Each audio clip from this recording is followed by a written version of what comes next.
Assalamualaikum warahmatullahi wabarakatuh. Waalaikumsalam warahmatullahi wabarakatuh. Selamat pagi Pak, apa kabar hari ini? Selamat pagi, alhamdulillah kabar saya baik, sehat. Kamu bagaimana? Alhamdulillah sehat Pak. Sesuai janji kita kemarin Pak, saya di sini akan mewawancara Bapak terkait tentang pengambilan keputusan dilema etika. Ya. Bapak mohon memperkenalkan profil Bapak secara singkat. Ya. Baik, terima kasih Pak Nan. Perkenalkan, nama saya Andi Setiawan. Di sini saya selaku Kepala UPDG SMP 2 Karya dari mulai tahun 2020 sampai dengan saat ini. Kemudian terkait program pembelajaran ini saya sangat mengapresiasi sekali Pak Nan. Ternyata sekolah kita ini sudah banyak yang ikut melalui proses program pembelajaran ini, dan mudah-mudahan dengan banyaknya guru-guru yang sudah masuk di program ini bisa menjadikan sekolah kita menjadi lebih maju dan lebih baik. Alhamdulillah Pak ya, dengan hadirnya kawan-kawan di sini termasuk saya juga mudah-mudahan bisa mengangkat atau mungkin memajukan lembaga pendidikan ini ke jenjang yang lebih dari ini lah, mungkin seperti itu ya. Baik Pak, yang saya akan tanyakan di sini, selama ini bagaimana Bapak dapat mengidentifikasi kasus-kasus yang merupakan dilema etika atau rujukan moral. Jadi yang pertama itu biasanya saya mengamati terlebih dahulu suatu permasalahan yang terjadi. Kemudian setelah itu saya mengumpulkan informasi yang faktual dari guru-guru mulai guru-guru senior ataupun mahasiswa yang mengatur permasalahan tersebut. Dan yang tentunya pengambilan keputusan itu pada dasarnya saya akan mengacu pada sebuah penelitian dari sekolah. Jadi acuannya terhadap aturan yang sudah ada Pak ya. Benar. Pertanyaan berikutnya Bapak selama ini bagaimana Bapak menjalankan pengambilan keputusan di sekolah, terutama untuk kasus-kasus di mana ada dua kepentingan yang sama-sama benar atau sama-sama mengandung nilai-nilai kebajikan. Ya.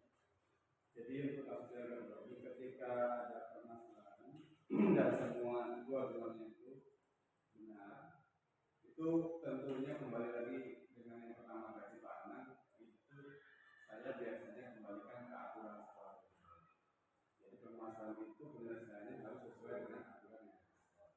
Kemudian sejak pengambilan keputusan, saya selalu menjalin koordinasi, bukan saya sendiri ya Pak, saya selalu menjalin koordinasi dengan ada wakil saya, wakil ketua sekolah, kemudian ada rekan sejawat yang senior, itu untuk mengambil suatu keputusan bersama yang bisa dipahami. Kemudian karena ada alasan di balik suatu kejadian. Kalau boleh tahu langkah-langkah atau prosedur seperti apa yang bisa Bapak lakukan Ya, selama ini? tentunya yang pertama saya akan mencari informasi terlebih dahulu. Saya akan dulu ke lapangan mencari informasi terkait masalah yang ada. Kemudian saya mewawancarai dari berbagai pihak yang mengetahui permasalahan tersebut. Dan lalu setelah itu saya menganalisis masalah tersebut untuk mengambil keputusan yang terbaik. Lalu berikutnya Pak, hal-hal apa saja yang selama ini merupakan tantangan dalam pengambilan keputusan pada kasus-kasus dilema etika? Kalau menurut saya, suatu pengambilan keputusan itu efektif apabila dilakukan dengan spontanitas. Hanya tergantung objek permasalahan di lapangan yang terjadi. saya ngobrol dengan tim, ya tentunya saya ngobrol dengan tim manajemen sekolah yang tadi saya sampaikan ya, ada guru senior, jajaran guru senior, dan didengar pendapatnya supaya ada kompetisi bersama dari obrolan. Jadi lebih koordinasi atau musyawarah ya Pak ya. Selain itu juga melihat dari jenis kasusnya. Dari jenis kasusnya. Baik Bapak. Untuk pertanyaan selanjutnya Pak, apakah Bapak memiliki sebuah tata cara atau jadwal tertentu dalam sebuah penyelesaian kasus di mana etika dilema etika, apakah ada langsung, apakah Bapak langsung ada pernah kasus ada yang Bapak langsung selesaikan di tempat atau memiliki sebuah jadwal yang menyelesaikannya untuk atau prosedur seperti apa yang Bapak jalankan? Sebenarnya tidak ada jadwal tertentu, jadwal khusus. Ketika ada suatu masalah terjadi, kemudian saya sudah dengar masalah tersebut yang sudah sampai di saya selaku kepala sekolah, biasanya masalah tersebut langsung kita ambil keputusan untuk menyelesaikan, tidak menunggu waktu lama dan tidak harus menunggu jadwal. Kalau bisa diselesaikan secara secepat mungkin, supaya tidak berkepanjangan. Jadi nggak ada jadwal tertentu ya Pak ya. Di situ di mana ada kasus, kalau yang bisa diselesaikan hari itu selesaikan. Baik Pak. Pertanyaan berikutnya Pak. Adakah seseorang atau faktor-faktor apa saja yang selama ini membantu Bapak dalam mengambil keputusan dalam kasus-kasus dilema etika? Iya, tentu ada. Jadi seperti tadi, jajaran saya itu dari wakil kepala sekolah, guru-guru senior yang selalu membantu saya untuk berdiskusi, melakukan musyawarah bersama dalam menyelesaikan satu masalah. Disitulah letak untuk mengomentasi dan menentukan keputusan. Jadi ada diskusi sama. Baik Bapak, pertanyaan berikutnya.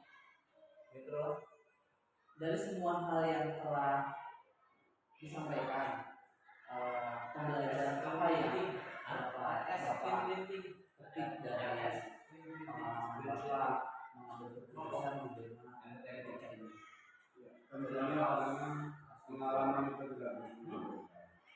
Jadi dari setiap kasus-kasus yang ada, dan kasus itu berbeda-beda, tentunya ketika kita bisa menyelesaikan suatu masalah itu, pengalaman kita tidak akan di situ bisa disampaikan bahwa pengalaman adalah berbeda.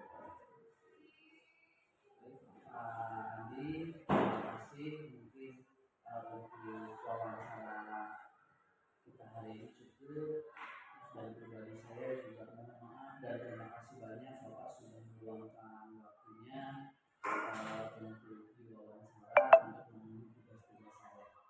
Sama-sama Pak Anang, dan saya ucapkan selamat berjuang. Semoga Pak Anang bisa menjalani proses program ini dengan lancar sampai dengan selesai dan mendapatkan ilmu yang bisa memotivasi teman-teman rekan guru yang lain untuk bisa menyusul yang itu bisa ikut program bergerak dan bisa memajukan sekolah kita. Terima kasih banyak Pak. Sama-sama Pak Anang. Dan bukan